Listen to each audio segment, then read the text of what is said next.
Good morning, dear students. Today, in this third chapter of trigonometric functions, we will study about the trigonometric functions. In class 10th, you have studied how to find the trigonometric ratios of acute angles.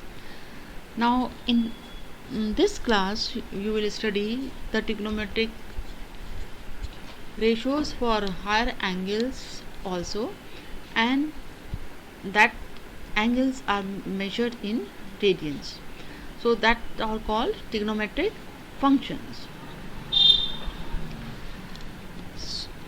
For this, let us take two perpendicular lines, that is, we draw two axes x and y, and we have drawn a unit circle, that is a circle of radius 1 unit. Now take any point P, AB on this circle, draw perpendicular from P on x-axis, then OM will be A because its x coordinate is A, and PM will be B because y coordinate is B. And since the circle is of unit radius, so OP will be 1. Now using trigonometric ratio A upon x, suppose one more thing, let us take this angle AOP equal to x radian. We have taken it in radians, we are not taking in degree. Then this arc length AP, AP arc length can be found using L equal to r theta, and r is here 1, and theta is x radian, so AP will be equal to x radians. Now in this right triangle, using the trigonometric ratios, we have A upon 1 is equal to cos x, so A equal to cos x and B equal to sin x. So you can say that the coordinates of these points are cos x and sin x. Now if you apply Pythagoras theorem here, you will get a square plus b square equal to 1, and a is cos x, b is sin x, so you get cos square x plus sin square x equal to 1. ये identity आपने 10th class में पढ़ी थी, ये उसका एक तरह से ज्योमेट्रिकल प्रूफ हो गया उसी आइडेंटिटी का. Now this complete revolution is equal to 2 pi radians. Complete revolution means 360 degree. Radians में कन्वर्ट करेंगे तो पाई बाय 180 से मल्टीप्लाई करेंगे आप उसे, 360 multiplied by pi by 180, so it becomes 2 pi radiance. ये कंप्लीट 2 पाई है, तो एंगल AOB इसका 1/4 हो गया, that is pi by 2. Angle AOX dash or AOC, this angle will be pi by 2 plus pi by 2, that is 2 pi, and this whole angle AOD, this is equal to pi plus pi by 2, that is 3 pi by 2. So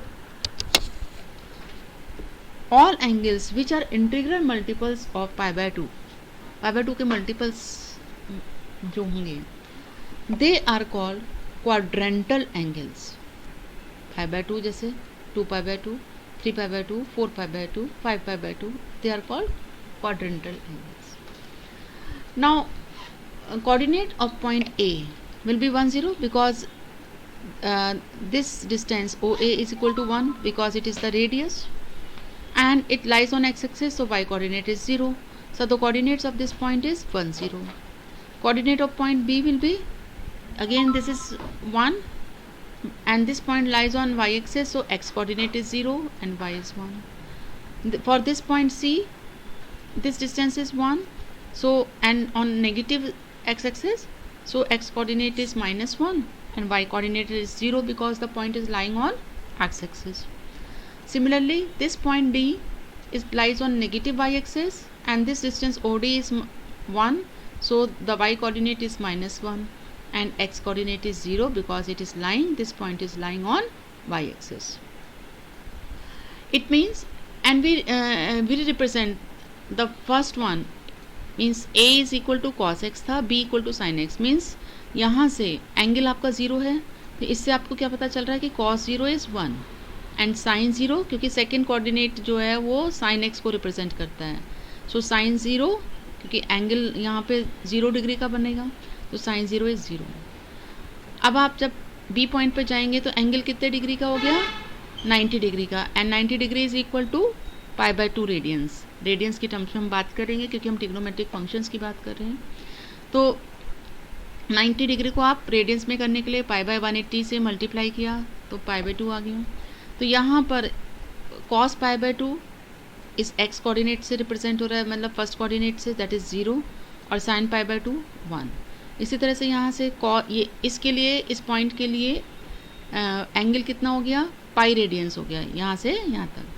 तो यहाँ पे cos पाई -1 हो गया, sin पाई 0, और यहाँ D point के लिए angle कितना बन गया, यहाँ से अगर हम स्टार्ट करें तो ये पूरा यहाँ तक 3π/2 एंगल हो गया.